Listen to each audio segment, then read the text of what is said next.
J'ai appelé ça la méthode Pasqua, parce qu'apparemment le meilleur moyen, avec le conspirationnisme, c'est pour discréditer un quelqu'un, c'est de forcément l'affilier à l'extrême droite, au racisme, etc. etc.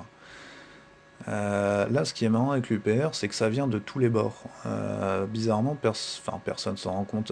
Les gens ou d'extrême gauche ou d'extrême droite se rendent pas compte que ni l'un ni l'autre n'aiment l'UPR.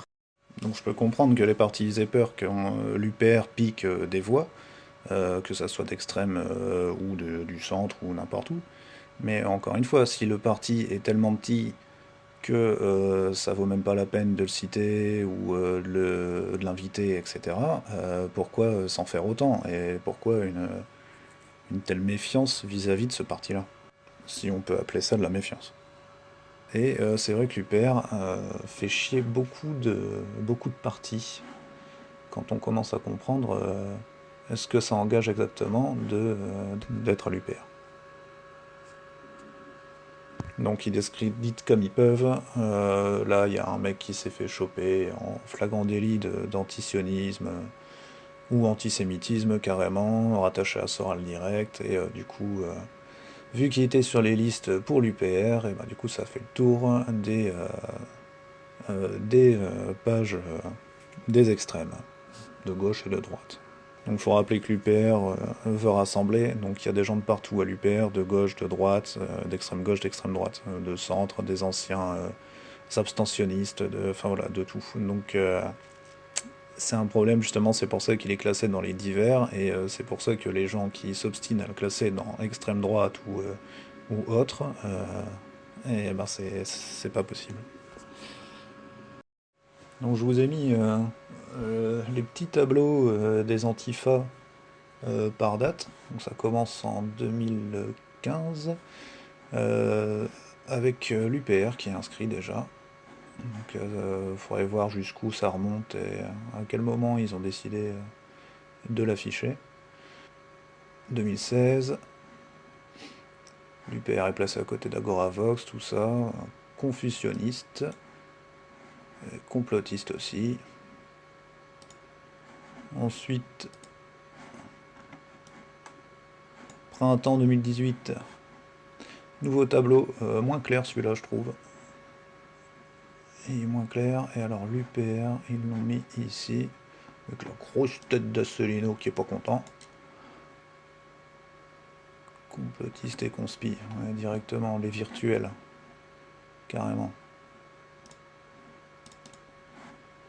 Et le dernier, en 2019, qui est plutôt pas mal foutu, et où ils ont foutu Assolino, encore une fois. Ah, dans les partis, cette fois, ni de droite ni de gauche, tiens non. Ah, maintenant, le Rassemblement National fait partie de ni droite ni gauche.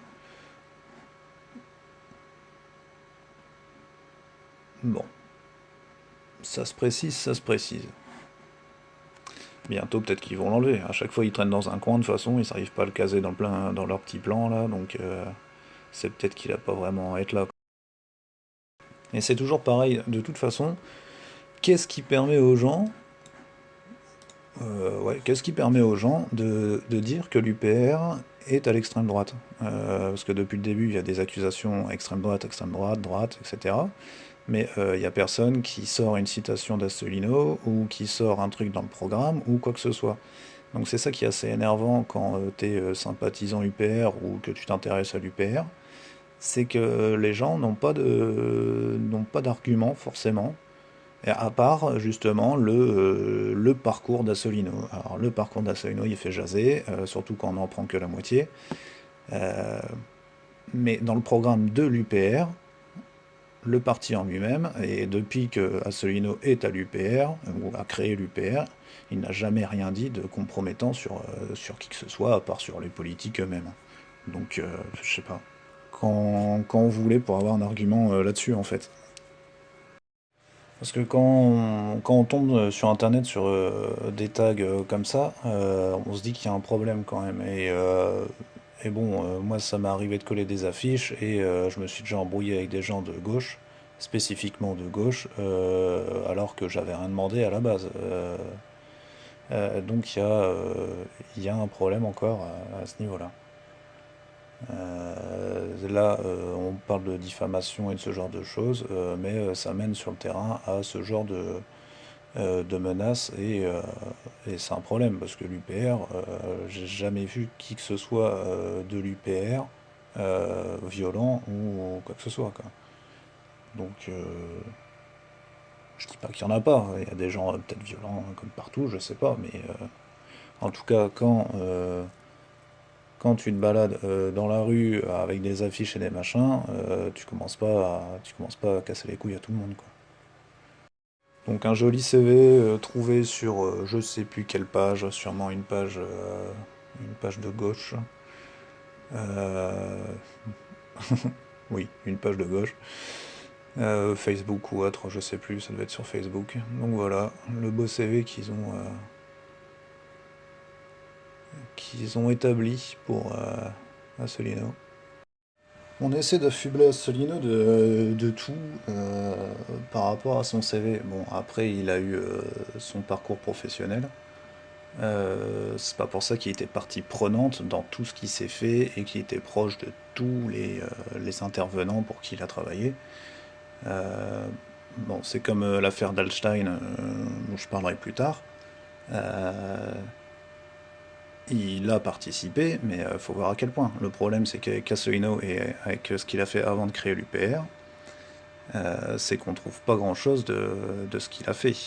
Ses travaux, c'était Bercy, c'était ces trucs-là, les cabinets ministériels, on sait pas trop ce qu'il a fait là-dedans.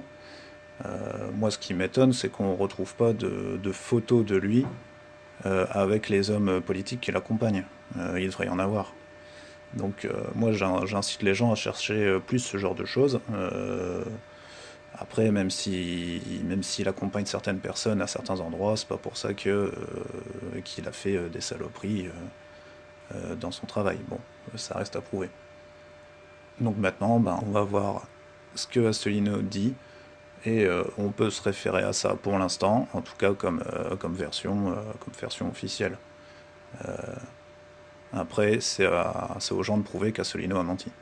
Et pour l'instant, pour avoir cherché moi-même, il n'y a pas grand-chose à dire sur le travail d'Asselineau, apparemment. Il n'y a rien, enfin, il n'y a pas grand-chose qui est trouvable, ça c'est sûr. Et depuis le début, ce qu'il a fait à l'UPR, ça a l'air de contenter pas mal de gens. Donc pourquoi pas. Je parlais de ce truc du RIF parce que ça revient souvent. C'est le Rassemblement pour l'indépendance et la souveraineté de la France. Et on peut lire dans l'historique du RIF que la création du RIF résulte de la Convention nationale pour l'unité des mouvements souverainistes qui se tient le 26 avril 2003. Il réunit l'entente souverainiste Paul-Marie Couteau, les États généraux de la souveraineté nationale, Jean-Paul Bled et Alain Bournazel, l'association pour une candidature souverainiste unique de Geneviève Blache, en mettant de côté leurs différences et leurs divergences afin de se réunir sur l'essentiel, à savoir l'indépendance nationale à laquelle chacun de ces mouvements aspire. Bon, ça c'était en 2003, hein. 2009, ça devient ce que ça vient. La suite, je m'en fous. Asselineau, il était déjà plus là, donc ça le concerne pas. Propagande, ouais, si tu veux. Adhérent, ok. Bon, positionnement, fille boulangère, alors. Relève que le RIF est créé dans les cercles intellectuels français, plutôt marqué à droite et inspiré par le gaullisme. Il souligne les distinctions entre le RIF et le Mouvement pour la France, MPF. D'une part, le MPF souhaite être le point de fixation souverainiste à droite dans le cadre d'une hypothétique alliance avec l'UMP, alors que le RIF tient son indépendance à son rôle de pont entre la droite et la gauche. La souveraineté n'est pas le pilier exclusif du positionnement politique du MPF, qui s'appuie aussi sur des considérations morales et religieuses et dont l'ancrage géographique est presque exclusivement vendéen. Ouais, bon, bah, on souligne bien que, alors que le RIF tient à son indépendance et à son rôle de pont entre la droite et la gauche. À ne pas confondre.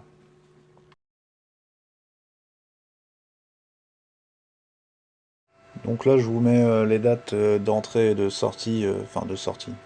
Les dates d'entrée, en tout cas, de Asselineau au RIF.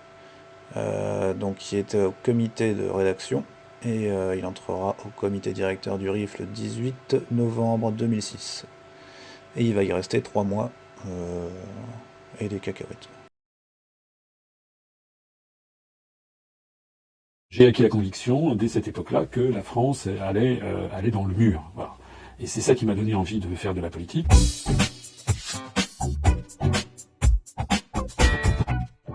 J'ai toujours été un très bon élève depuis que je suis petit, avec mes parents qui surveillaient beaucoup l'éducation de leurs enfants et une mère très exigeante, notamment sur ces questions-là. Et donc, j'étais le premier de la classe. Voilà. Donc, j'ai fait HEC comme école de commerce à Jouan-Josas. Et puis ensuite, à l'époque, les jeunes garçons devaient faire leur service national, donc après les études. Et j'avais obtenu de le faire comme VSNA, comme on disait à l'époque, volontaire du service national actif, c'est-à-dire coopérant dans le cadre pour le service de l'armée, mais dans un cadre civil. Et c'était dans les services commerciaux de l'ambassade de France au Japon. Je n'avais pas été spécialement pistonné pour ça, mais c'est parce que en deuxième année à HEC, j'avais déjà fait un stage dans ces services à Tokyo. Alors pourquoi le Japon? Parce que il se trouve que j'étais classé sur les 350 élèves de la promotion, j'étais le deuxième à HEC, et donc c'est des stages qui étaient très très demandés. Et donc moi, comme j'ai toujours eu depuis que je suis petit un tropisme pour le Japon, depuis que j'ai l'âge de 7 ans, je rêve d'aller au Japon. Je suis peut-être la réincarnation d'un vieux bonze de Kyoto, je ne sais pas. Donc j'avais demandé à aller là-bas. J'ai fait un stage donc pendant 2 mois et demi en 1979 et je suis reparti, donc comme ça s'était très bien passé avec le conseiller commercial, il m'avait demandé pour y retourner. Donc j'y suis retourné depuis la fin 1980 jusqu'au début 1982, voilà, pendant 1 an et demi donc au Japon. Alors ça m'a beaucoup marqué en effet, d'abord c'est un pays que j'aime énormément. C'est partie de ces... Enfin, d'abord, j'aime beaucoup les civilisations étrangères. Je suis allé dans plus de 90 pays du monde, soit à titre personnel, soit à titre professionnel. Mais on ne reste pas indemne quand on vit pendant 1 an et demi dans un pays étranger, et a fortiori au Japon. J'ai appris à parler le japonais, je me débrouillais pas si mal finalement à la fin. Ensuite, ça m'a donné beaucoup envie de travailler pour le service de l'État. Et j'ai préparé, donc, je suis rentré en France pour préparer le concours de l'ENA. Je n'ai pas fait Sciences Po, hein, j'ai voulu court-circuiter, ce qui d'ailleurs m'a servi. J'ai préparé ça en candidat libre. J'ai préparé le concours de l'ENA. Et pourquoi l'ENA? Parce que j'envisageais, voilà, mon rêve c'était de sortir au Quai d'Orsay et de devenir un jour ambassadeur de France au Japon. Voilà. Ensuite, j'ai fait ma scolarité, comme j'étais quand même très sérieux, je suis toujours d'ailleurs, mais j'étais vraiment quelqu'un de très... J'ai travaillé beaucoup. Puis ça s'est très bien passé avec mon chef de stage en préfecture, j'étais dans les Alpes-Maritimes. Et finalement, je suis sorti vice-major, donc de la promotion Léonard de Vinci. Donc quand vous sortez, j'étais même premier avant la dernière épreuve qui était l'épreuve d'anglais, où j'ai eu 4 sur 5, alors que le deuxième a eu 5 sur 5, et par le jeu des coefficients, il est repassé pour moi. J'ai préféré revenir au ministère des Finances pour faire ce que j'aime, c'est-à-dire j'avais un très très beau poste qui m'était proposé pour m'occuper de l'Asie-Océanie à la direction des relations économiques extérieures comme chef de bureau sur les questions de commerce extérieur. Donc j'ai accepté de prendre un salaire 3 ou 4 fois ou 5 fois inférieur à ce que je pouvais avoir, ce qui je pense est une bonne image de ma personnalité, c'est que je préfère quand même faire ce qui me plaît plutôt que de courir après l'argent. J'ai été donc dans ce poste à m'occuper d'Asie-Océanie, ça s'est très bien passé, et lorsqu'en 93 il y a eu le changement de majorité, on m'a proposé d'aller au cabinet du ministre de tutelle de la direction que j'étais, qui était Gérard Longuet dans le gouvernement Balladur, qui était ministre de l'Industrie et du Commerce extérieur, ainsi que des postes et télécommunications. Et du coup, c'est à ce moment-là que ma carrière a pris une coloration politique, si l'on peut dire, puisque je suis allé dans un cabinet de droite, dans le gouvernement Balladur. Et deuxièmement, c'est à partir de ce moment-là que j'ai commencé à faire un parcours en cabinet ministériel qui a duré de 93 jusqu'à 97. J'ai été successivement chez M. Longuet, puis lorsqu'il a démissionné, il a été remplacé pendant 6 mois par José Rossi. Puis, lorsqu'il y a eu l'élection présidentielle de 95 et l'élection de Jacques Chirac, comme j'avais la réputation d'être un bon élément en cabinet ministériel, on m'a proposé d'être directeur du cabinet de Madame de Panafieux dans le gouvernement Juppé 1. Madame de Panafieux étant ministre du Tourisme. Puis, dans le gouvernement Juppé 2, on m'a proposé, enfin Dominique de Villepin qui était intervenu, que vous connaissez un petit peu, pour que je sois conseiller auprès de M. de Charette aux Affaires étrangères, à m'occuper de l'Asie, puisque je suis un asiatisant, d'Asie, de l'Océanie, de l'Amérique latine et des questions économiques. Voilà. Donc ça m'a permis d'aller au Quai d'Orsay, qui était l'objectif de... Je revenais un petit peu à mes premières années. Alors je vous raconte tout ça parce que j'ai donc passé 4 années en cabinet ministériel, sous 2 présidents différents, donc sous François Mitterrand et sous Jacques Chirac, que j'ai d'ailleurs l'un et l'autre accompagné en voyage d'État à l'étranger, François Mitterrand en Corée et au Kazakhstan, Jacques Chirac en Chine, au Japon, en Thaïlande, en Malaisie, à Singapour, au Brésil, en Bolivie, en Uruguay, Paraguay, Argentine, etc.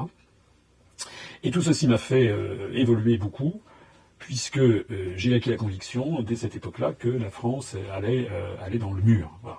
Et c'est ça qui m'a donné envie de faire de la politique, c'est que dès 1992, dans le secret de ma conscience, j'ai voté non à Maastricht, parce que je n'étais pas... Enfin, la première fois que j'ai voté en 1979, quand j'étais étudiant à HEC, c'était pour les élections européennes, j'avais voté pour la liste de Mme Simone Veil aux élections européennes. Donc j'étais comme tout le monde, comme tous les jeunes étudiants, à la fin des années 70, moi je trouvais que la construction européenne c'était formidable, bon, j'étais pas allé chercher beaucoup plus loin.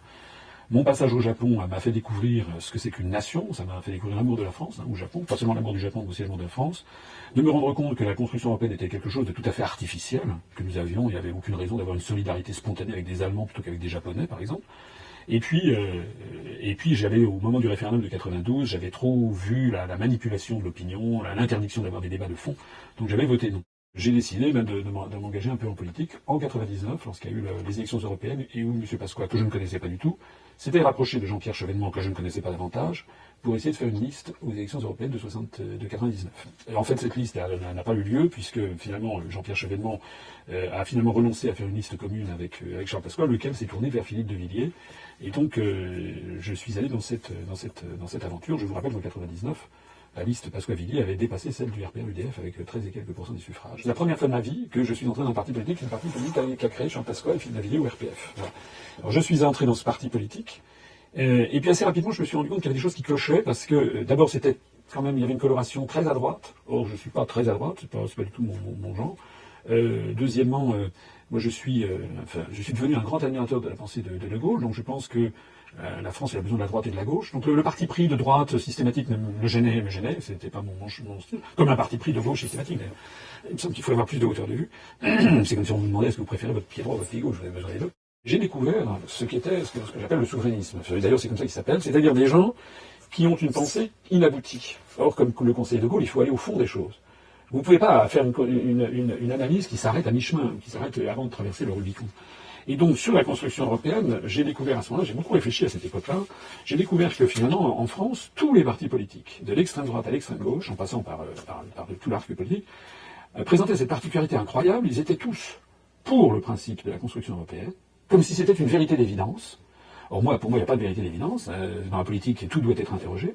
Et deuxièmement, ils étaient tous contre ce qui se passait. Ils étaient tous insatisfaits de la situation. Et donc tous proposaient de changer l'Europe et une autre Europe. Je me dis, qu'est-ce que c'est que ce truc? Il y a quelque chose qui cloche quand même. D'abord, pourquoi l'Europe est-elle comme elle est? Ça fait maintenant, aujourd'hui en 2017, ça fait 60 ans depuis le traité de Rome. Il y a eu 6 décennies de négociations. Donc si l'Europe est comme elle est, j'enfonce des portes ouvertes, mais parfois il faut enfoncer des portes ouvertes. Et ce que j'ai apporté au débat, c'est que je dis si l'Europe est comme elle est, c'est pas par inadvertance, c'est parce qu'elle ne peut pas être autrement.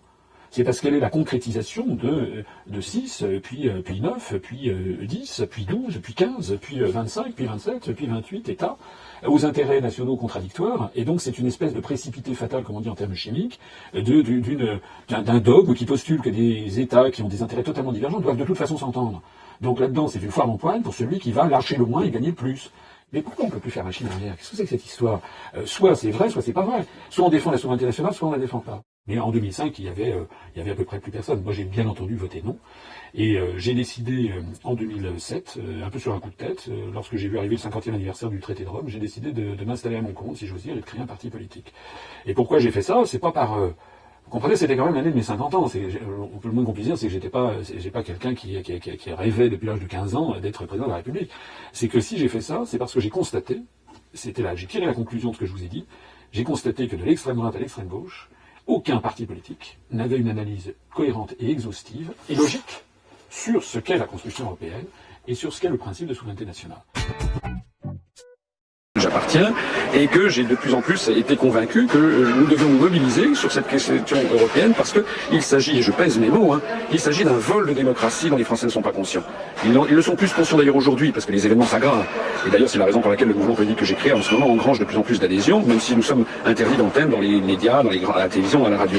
Mais moi, dès les années 97-98, j'avais compris ceci et je me suis rapproché de M. Pasqua, en effet, comme vous l'avez dit, lorsqu'il a créé un mouvement qui s'appelait le Rassemblement pour la France. Alors il y a des gens, notamment parmi vos auditeurs, qui doivent immédiatement pousser les hauts cris en disant « Ah, on prête Pasqua ». Mais pourquoi effectivement, voilà, mais on en reparlera tout à l'heure, mais sur Radio Canu, Pasqua, c'est pas la personne dont on a envie de promouvoir et les idées et la carrière. Mais moi non plus, je ne suis pas là pour promouvoir M. Pasqua, puisque justement je me suis fâché avec M. Pasqua et j'ai fini par claquer la porte. Pourquoi j'ai fait ça?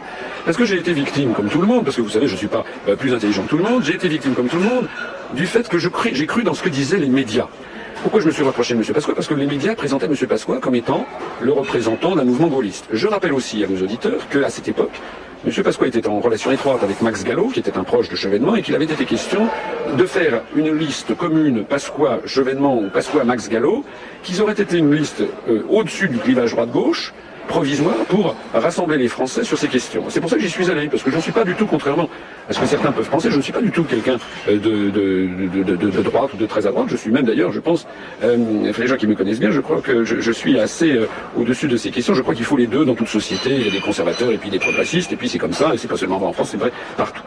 Qu'est-ce que j'ai découvert quand je suis allé au RPF de M. Pasqua? J'ai découvert progressivement que M. Pasqua ne servait pas du tout les intérêts que j'avais cru qu'il servait, c'est-à-dire qu'en réalité, M. Pasqua était une dent du râteau, si je peux me permettre de m'exprimer ainsi, pour en fait réélire M. Chirac. Et moi j'ai découvert, si vous voulez, ce qu'était la politique. Ça a assez bien fonctionné en 2002. Ça a très bien fonctionné. Pourquoi Chirac a été élu en 2002, a été réélu? C'est parce que la droite avait donné ses 500 signatures à pas mal de petits candidats de gauche, Daniel Gluckstein, Christiane Taubira, M. Chevènement, etc., alors que la gauche n'avait pas eu la même malignité. Et M. Pasqua avait dit qu'il serait candidat au présidentiel, et puis... Il a finalement pas été, ça a beaucoup aidé au passage de Le Pen au second tour. Voilà, et c'est exactement ce qui s'est produit. Il n'a pas été donc... M. Jospin a été affaibli à gauche par la multiplicité des candidatures, alors qu'à droite, M.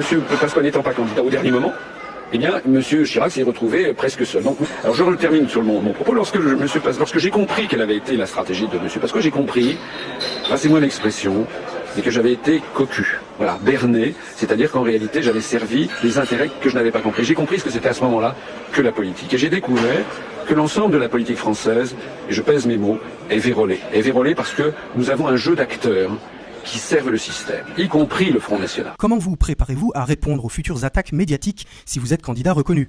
Comme par exemple sur votre passé proche de Charles Pasqua, personne qui sent un peu le souffre médiatiquement.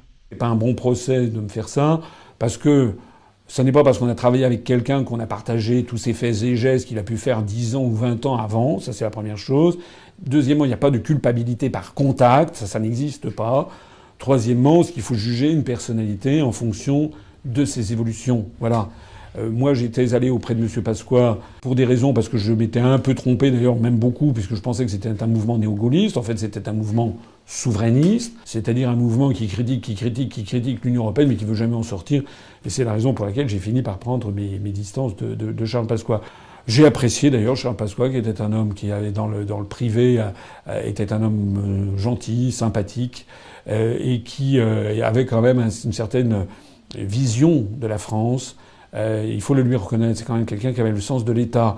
Maintenant, mes adversaires politiques ont dû chercher, mais ils peuvent toujours chercher. Je n'ai jamais été mêlé, ni de près, ni de loin, à la moindre des affaires de M. Pasqua, pour la raison simple que je suis arrivé alors que tout le monde a commencé à s'en aller. J'ai vu de près ce qu'on appellerait un peu une bête politique quand même, et j'ai appris auprès de lui un certain nombre de choses, et puis un certain nombre de confidences sur la vie de cette époque, la vie, les allées du pouvoir du temps de Jacques Chirac, et qui me sont précieuses et qui ont contribué à ma maturation politique, je pense. Question suivante de Hamdi Nejima. Bonsoir, je vous soutiens, mais que répondre aux gens qui disent que vous avez fricoté avec des escrocs, Pasqua, Chirac? Alors d'abord, je n'ai pas fricoté. Enfin, je ne sais pas ce que ça veut dire fricoter. J'ai été sous les ordres de Jacques Chirac, comme d'ailleurs au passage 65 millions des Français. C'était le président de la République. Bon. Donc moi j'étais un haut fonctionnaire et j'étais en cabinet ministériel. Bon. Et tous les fonctionnaires étaient obligés d'obéir au chef de l'État et au gouvernement. Voilà. C'est comme aujourd'hui, tout le monde est obligé, peu ou prou, d'obéir au gouvernement dirigé par... comment s'appelle-t-il déjà, parce que ça change tellement, M. Cazeneuve, et au président de la République, M. Hollande. Voilà, c'est comme ça. Donc je n'ai pas fricoté. Deuxièmement, escrocs, je ne sais pas si c'était des escrocs spécialement. Je sais qu'on m'attaque, pas tellement sur Jacques Chirac, on m'a attaqué, des gens du côté de chez Mélenchon, m'attaquent régulièrement, comme les gens ne savent pas quoi se mettre sous la dent, ils me disent « Ah, Pasqua. » Oui, j'ai travaillé auprès de M. Pasqua, c'était il y a 15 ans. D'ailleurs, je ne le regrette pas, j'ai appris des choses auprès de Charles Pasqua, j'ai appris des choses, bien, d'autres moins bien. Personnellement, je n'ai jamais été témoin de choses délictueuses, je n'ai jamais été mêlé, d'ailleurs mon nom n'a jamais été mêlé à quoi que ce soit.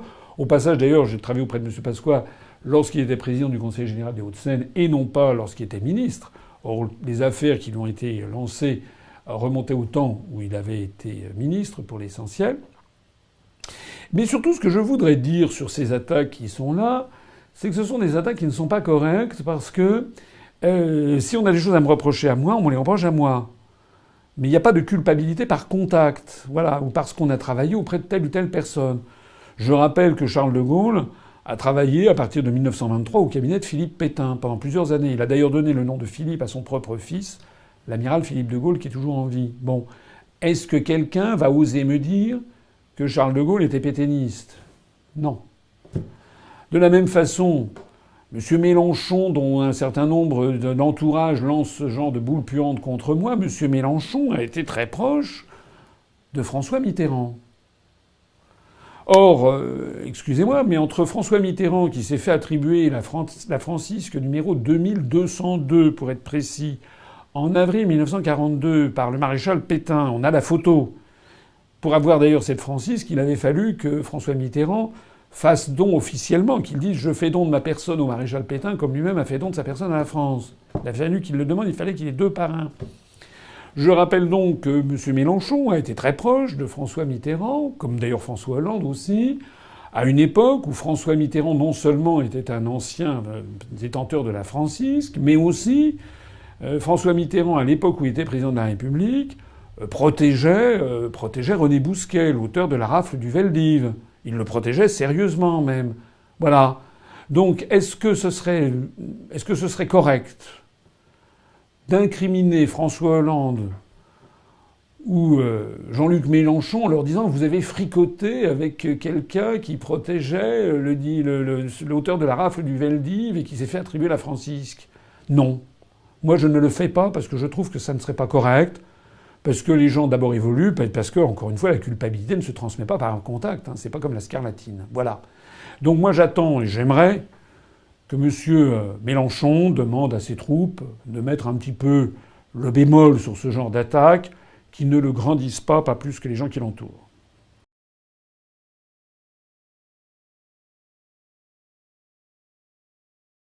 On vous suit bien et en même temps on est un peu perdu. Hein, parce que c'est assez ambigu parce qu'on vous reproche, vous le savez, des proximités avec l'extrême droite. Vous avez fait des conférences dans des lieux qui sont aujourd'hui caractérisés de l'extrême droite à Paris, le cas de Serge Ayoub ou à Marseille. Et en même temps vous citez la charte de la résistance de l'UCNR.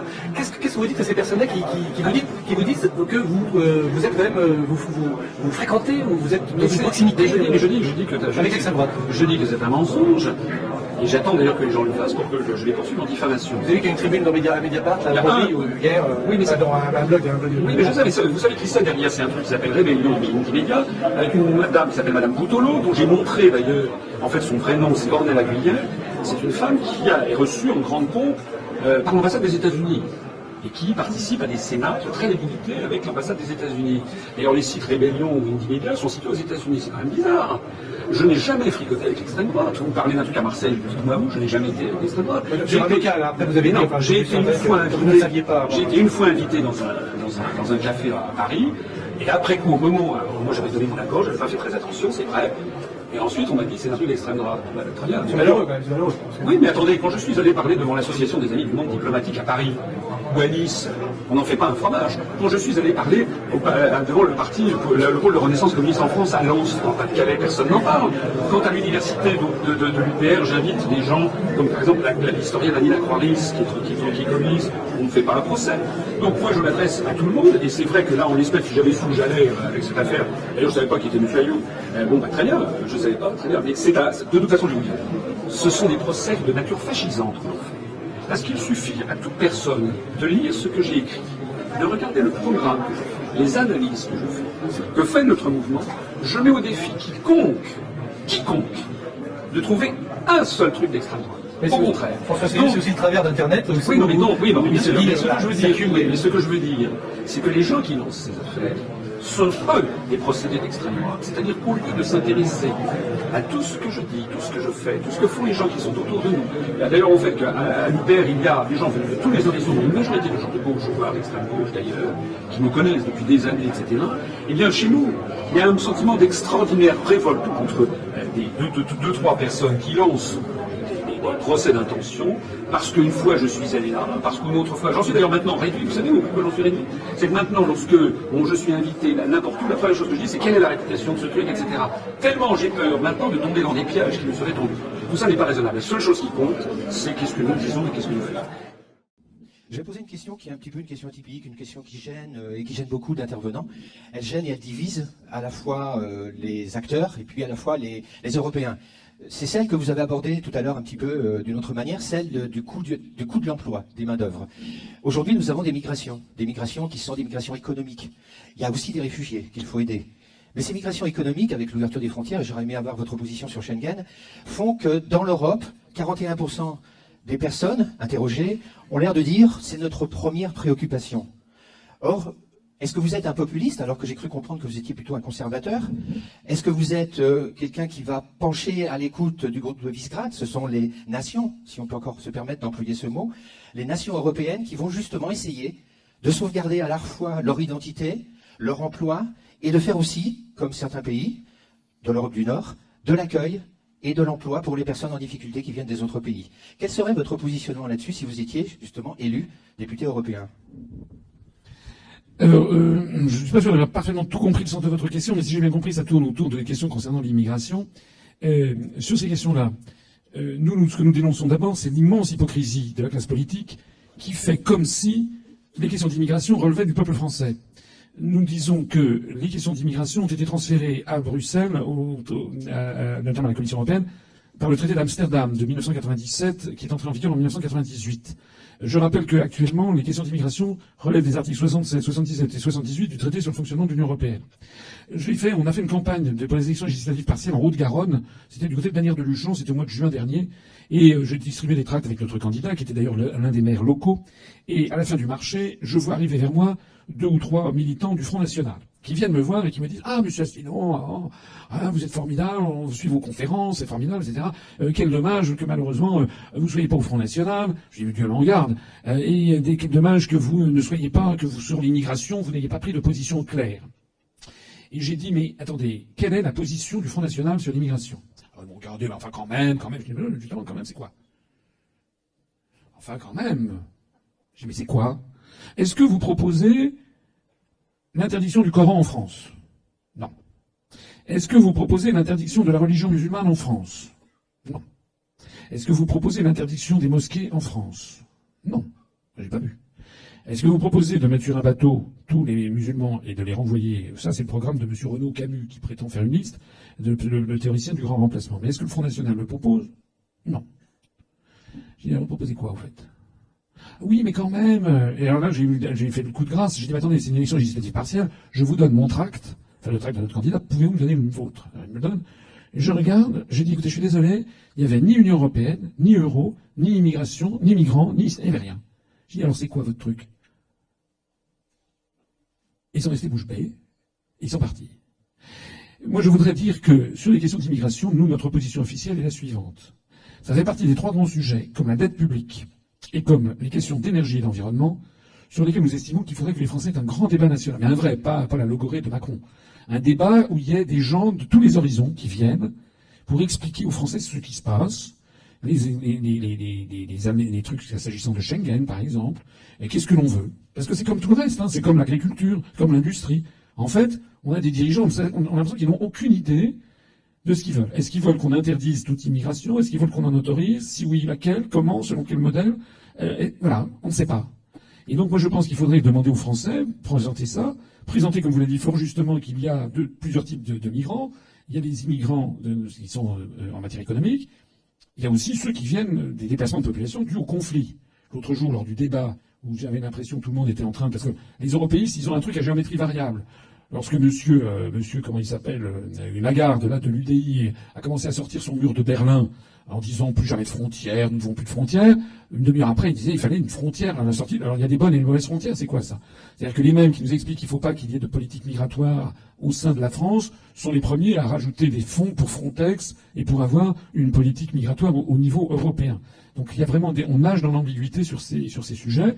Et j'ai rappelé lors de ce débat que je l'ai rappelé d'ailleurs tout à l'heure, s'il y a eu une crise des migrants en France récemment et en Europe occidentale, c'est parce qu'on a commencé par démolir des régimes. S'il n'y avait pas eu la démolition du régime de Kadhafi, s'il n'y avait pas eu la tentative de démolition du régime de Bachar Assad, il n'y aurait pas eu ce flux de migrants, d'ailleurs financés par des mafias comme l'Andrangheta à Calabrese ou par des organisations proches de Soros, semble-t-il, en Méditerranée dans les années qui ont suivi. Donc le problème qui se pose sur ces questions migratoires, c'est toujours des sujets très compliqués, parce qu'on touche à des êtres humains. Et je suis de ceux qui pensent que les gens ne quittent jamais leur pays de naissance par plaisir. Ils le font soit par attrait économique, parce qu'ils ont peu rien dans certains pays du Sahel, par exemple, soit parce qu'ils fuient les conflits. Voilà. Et j'ajoute que dans les pays d'accueil, il y a des forces, notamment des forces patronales, qui vont avec beaucoup de plaisir. C'est pour ça que Mme Merkel a accepté l'arrivée d'1 million de réfugiés, parce que ça pèse sur les salaires des ouvriers locaux. Donc là-dedans, on nage dans des hypocrisies les unes après les autres. Nous, à l'UPR, notre point de vue, c'est un point de vue républicain, humaniste. Il n'y a jamais chez nous la chasse à qui que ce soit. On n'est pas raciste, on n'est pas antisémite, on n'est pas homophobe. Il n'y a jamais de ce genre de choses, parce que bien souvent, les personnes, les migrants sont souvent elles-mêmes le fruit d'événements qui les dépassent, de forces qui les dépassent. Nous rappelons qu'en matière que pour essayer de, parce que c'est vrai que ce problème de l'immigration travaille la population française, perturbe la population française, parce que les gens n'ont pas envie de perdre l'identité nationale, bien entendu, ce qui est normal. D'ailleurs, nous avons, un groupe de réflexion sur les questions d'immigration, on s'est penché sur parce que personne ne fait jamais les politiques migratoires des autres pays. Notamment des pays, par exemple les pays du Maghreb, par rapport aux pays d'Afrique noire. Ils ont des politiques très sévères en matière d'immigration. Donc, il faudrait avoir en fait une vision dépassionnée de ces sujets. Malheureusement, en France, ça a été pourri depuis 1984 par l'hypermédiatisation du Front National, voulue par Mitterrand et Charras. Je vous envoie à toutes les lectures sur le sujet. De telle sorte qu'en France, on a pourri le débat. Nous, on voudrait assainir le débat. On a le droit d'avoir au niveau national une politique migratoire. On estime qu'il n'est pas raisonnable que de fixer cette politique migratoire avec 27 autres pays qui ont des intérêts totalement divergents. Moi, je me rappelle, j'étais stagiaire de l'ENA en 1983 auprès du préfet des Alpes-Maritimes à Nice. On savait très bien que les policiers italiens indiquaient aux migrants clandestins comment entrer en France, un peu au nord de Vintimille. Il leur indiquait le chemin. Voilà. Donc tout ça, on est dans le temps. Et d'ailleurs, Macron, qui est là, qui prend des grandes postures, qui est scandalisé par le gouvernement Salvini, qui est inhumain, etc. Le même Macron donne des instructions à la police française pour évacuer sans ménagement des migrants, les refouler en Italie. Ce qui d'ailleurs est à l'origine de la crise franco-italienne actuelle. Voilà. Nous, ce qu'on veut, c'est clarifier les débats, de voir quelles sont les forces à l'œuvre. Je suis allé à Mayotte il y a 2 ans. Mayotte, c'est un drame. Mayotte, vous savez qu'il y a un archipel qui s'appelle les Comores, qui est dans l'océan Indien, au débouché du canal de Mozambique, entre le Mozambique et Madagascar. Bon. Il y avait 4 îles, il y en a toujours 4, mais il y en a 3 qui sont devenues indépendantes en 1976 de la France. La 4e, Mayotte, qui a préféré par référendum rester française. Alors, ça pose des problèmes parce que la France avait dit qu'elle traiterait les 4 îles in solidum, ce qui avait été promis à l'ONU, sauf que quand vous avez eu 65% des habitants de Mayotte qui ont refusé d'acquérir l'indépendance et qui ont préféré rester à la France, il y a eu un mouvement de députés qui ont dit on ne peut pas retirer la nationalité française à des gens qui veulent rester français. Bon, ça a été fait, on peut peut-être regretter. En tout cas, Mayotte aujourd'hui était un territoire total et est devenu un département français. Officiellement, il y a 225 000 habitants à Mayotte, qui est une petite île, je ne sais pas si certains d'entre vous y sont allés. Officieusement, il y en a 450 000, quasiment le double. Et la situation est devenue quasiment intenable, parce que vous avez chaque semaine des gens qui arrivent à partir de l'île d'Anjouan avec des kwassa-kwassa. Je suis allé là-bas, j'ai rencontré l'un des colonels de gendarmerie, qui m'a décrit des scènes absolument apathiques, de gens qui arrivent avec 60 personnes à bord, et puis il a vu sous ses yeux parfois le tirant d'eau est 2 ou 3 centimètres au-dessus du niveau de la mer, et il a vu des personnes mourir sous leurs yeux, être noyées. Bon. Pour traverser les 70 km de mer qui vont d'Anjouan à Mayotte, il faut traverser le canal de Mozambique, il y a des profondeurs énormes. C'est pas la Manche, c'est de la vraie haute mer. Avec des petits esquifs bourrés de 60 personnes à bord, il faut avoir des moteurs costauds, des moteurs Yamaha dernier cri. Et ce colonel de gendarmerie m'a dit, lorsque certains passent à travers les mailles du filet, ils arrivent sur les plages de Mayotte. Ils récupèrent le navire, enfin le kwassa-kwassa, avec le moteur Yamaha qui vaut une fortune. Il a dit, on a quand même des services de renseignement. Sur les plages d'Anjouan, il y a des kwassa-kwassa prêts au départ avec des moteurs Yamaha. Et il m'a dit, mais qui paye les moteurs Yamaha? Dans un pays qui est un des PMA, un des pays les plus pauvres. Alors je vous dis ce qu'il m'a dit. Je ne sais pas si c'est vrai, mais c'est ce qu'il m'a dit. Il m'a dit, les financements sont du Qatar. Alors M. Macron, quand il va à Mayotte, ose dire ou faire une plaisanterie ignoble en disant que dans le canal de Mozambique, on pêche du comorien. Considérant donc ces immigrés comme du poisson, enfin, c'est ignoble, ça a fait d'ailleurs un scandale dans toute l'Afrique de l'Est, dit en passant. Mais si la France voulait régler le problème de Mayotte, premièrement, il faudrait arrêter de fricoter avec le Qatar. Il ne faudrait pas qu'un ancien président de la République fasse financer son divorce par l'émir du Qatar. Il faudrait, pareil pour les mosquées en France, il faudrait arrêter les financements venant d'Arabie Saoudite ou du Qatar. Il faut être logique. On ne peut pas à la fois fricoter avec certains États, et puis après découvrir que ces États essaient de nous nuire. Et s'agissant des Comores, c'est un petit pays, en fait, les Comores. Quand je vois que l'on donne, je rappelle ce qu'on a dit, ce que j'ai dit tout à l'heure, on donne 2 milliards d'euros par an à la Pologne qui achète des F-16 américains, et qui, par ailleurs, s'aligne complètement des États-Unis pour nous chasser d'Irak, et qui, par ailleurs, nous envoie des ouvriers pour la directive des travailleurs détachés. Si au lieu de donner 2 milliards par an à la Pologne, on donnait 1 milliard 900 millions d'euros par an à la Pologne, ou 950 millions, et qu'on donnait 50 millions d'euros par an à l'archipel des Comores pour qu'ils construisent des hôpitaux, qu'ils aient un système de santé viable, c'est un petit archipel qui d'ailleurs relevait de la souveraineté française de 1890 à 1976, ben je pense qu'on arrêterait les migrations clandestines des Anjouanais vers Mayotte. Voilà ce que je pense. Mais là aussi, nous n'avons aucune politique digne de ce nom sur ces sujets. Et s'agissant des phénomènes migratoires, il faut essayer de partir à l'origine des causes. Voilà. Qui est derrière, qui finance, je le disais tout à l'heure, on sait qu'il y a des mafias qui sont derrière le coup, parce qu'il y a des gens qui font beaucoup d'argent là-dessus. Et quand on voit l'accueil qui est fait en France, si vous êtes allé à Paris, si vous allez du côté de la porte de la Chapelle, c'est indigne. On a plutôt des slums version New Delhi ou des favelas version Rio de Janeiro du côté de la porte de Chapelle et tout le long du boulevard périphérique. Voilà ce que je pense.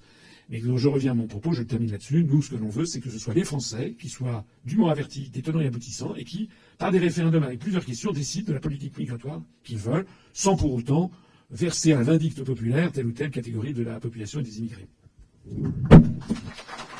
Question suivante.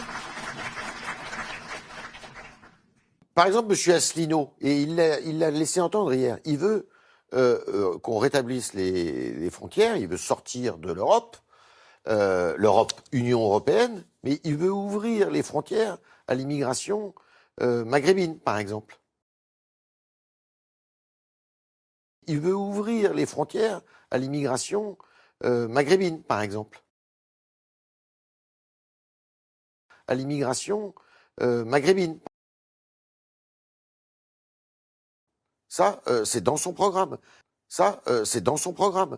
Parce qu'il pense que, justement, et en aidant davantage, en aidant beaucoup plus l'Afrique, eh bien, on résoudra une partie du problème migratoire.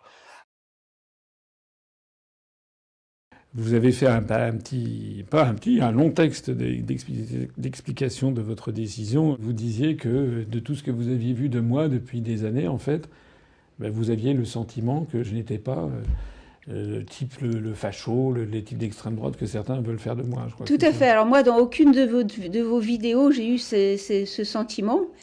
Et je dois dire qu'on prend quand même quelque chose d'assez violent au niveau médiatique. Quand j'ai annoncé donc je quittais la France Insoumise pour l'UPR, c'était tout de suite rejoindre le côté obscur de la force, quoi. Qui a dit ça? Le journal L'Axonnais, notamment. Un journal local. Qui considère que l'UPR est un parti complotiste, proche de l'extrême droite. Donc, je pense que dans les semaines qui viennent, on va convoquer une conférence de presse pour répondre à ce qui est clairement mensonger. Et je crois que c'est quelque chose qui est extrêmement dommageable pour l'UPR parce que finalement, il y a une partie de la gauche, comme on dit, qui pourrait être tout à fait à l'écoute des positions de l'UPR et qui s'enfuit au criant au loup, quoi. Mais pourquoi ça? Mais parce que vous avez travaillé avec M. Pasqua, avec M. Tiberi, qui sont quand même associés à notamment M. Pasqua à des mesures sur l'immigration qui sont très dures. Et qui ne connaissent pas suffisamment votre parcours ou qui ne sont pas allés suffisamment vous écouter pour être intimement convaincus qu'il y a bien chez vous une pensée humaniste, internationaliste, que vous ne préconisez pas un repli de la France sur elle-même, et qu'il y a aussi une pensée économique, sociale et écologique forte, quoi. Sur cette affaire de Tiberi et Pasqua, d'abord, j'ai jamais travaillé avec M. Tiberi, ça c'est tout à fait inexact. Mais M. Tiberi, je l'ai vu une fois dans ma vie, je n'ai jamais travaillé avec lui. Ça c'est un premier point. S'agissant de Charles Pasqua, j'ai été son directeur de cabinet au Conseil général des Hauts-de-Seine, mais je n'ai jamais travaillé avec Charles Pasqua lorsqu'il était ministre de l'Intérieur. Il faut bien qu'on me trouve quelque chose à me reprocher, hein, et comme on ne trouve rien à me reprocher, il faut bien qu'on essaie de s'en prendre à mon passé. Il y a aussi la notice Wikipédia qui est refroidissante, je crois. Oui, je l'ai trouvée très très tendancieuse. Ah oui, c'est le moins qu'on puisse dire. Voilà. Et encore, il y a eu pire jadis, mais ça s'est un peu amélioré, mais systématiquement, tout ce qui est fait pour essayer de nous nuire ou pour, par des sous-entendus fielleux, faire croire que nous serions ce que nous ne sommes absolument pas, c'est quelque chose d'assez pénible à supporter. C'est pénible et c'est surtout totalement contraire à un État qui se veut démocratique et dont la déontologie devrait être au contraire de faire que chaque courant politique puisse s'exprimer et participer à un débat pluraliste où les citoyens apprennent des choses, sont capables de se faire une opinion par eux-mêmes et donc de choisir en toute connaissance de cause, quoi.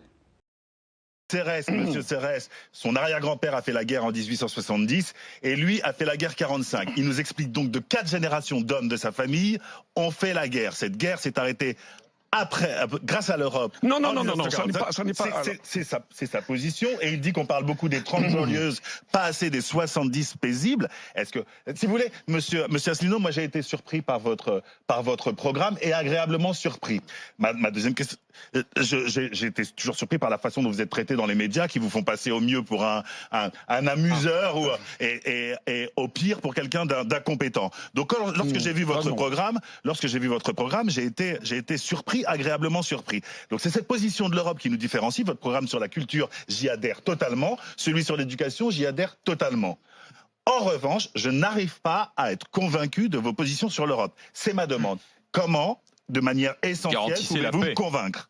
Une question, David Dickens. Donc, Monsieur Asselineau, on vous voit passionné et là, ce qu'on vous demande, c'est un exercice de pédagogie.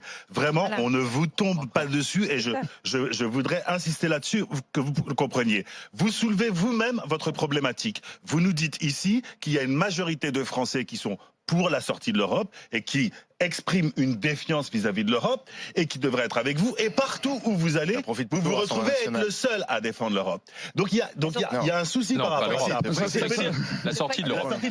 La sortie de l'Europe. C'est un peu, vous avez parlé vous-même de l'analogie des gilets jaunes. Les gens sont favorables aux gilets jaunes quand on dit qu'il est inqualifiable de ne pas pouvoir vivre le 15 du mois avec son salaire. Mais dès qu'on commence à avoir des cases dans la rue, les gens ne sont plus favorables. C'est un rapport d'analogie tout à fait édifiant. Donc là, vous êtes soumis à la même problématique. Votre sincérité et votre engagement ne suffisent pas à nous convaincre. Et ce que l'on dit, nous, là, c'est qu'on a besoin d'être convaincus parce que le reste de votre programme est solide. Pourquoi ça passe pas?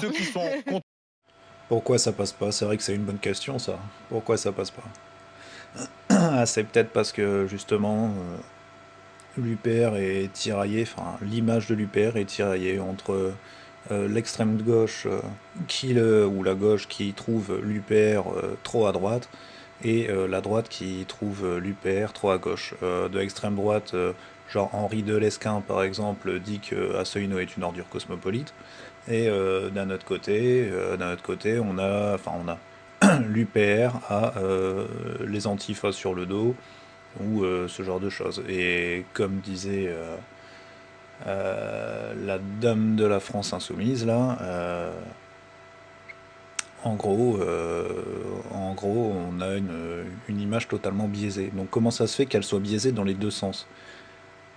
C'est assez dingue ça. Personne regarde le programme, tout le monde se fie à ce que les médias disent comme ça. Enfin, je sais pas où les gens ont vu que où ils voulaient faire rentrer plein d'immigrés en France, ou au contraire refouler tout le monde aux frontières, fermer les frontières, etc. C'est du grand n'importe quoi. Donc pourquoi ça passe pas? Pour ça. Et pour l'idée de justement la sortie de l'Union européenne qui fait peur à beaucoup de gens ou qui est carrément connotée. Donc voilà, c'est un gros problème et c'est à se demander comment ça se fait qu'on en arrive là, quoi. Et sans l'aide des médias à tirer dans les deux sens en feu croisé, je vois pas trop comment on peut arriver à un stade comme ça où les gens ne regardent même pas le programme ou quoi que ce soit. C'est tellement répétitif et vous allez le voir par la suite que c'est tellement, déjà maintenant, vous avez vu que c'est tellement répétitif d'entendre, dès qu'on voit la tête d'Asselineau, d'entendre qu'il est complotiste ou conspirationniste ou d'extrême droite, ou à chaque fois qu'on voit sa tête maintenant, c'est les premiers mots qui nous viennent en tête. C'est assez incroyable. Et encore une fois, c'est très malin de leur part.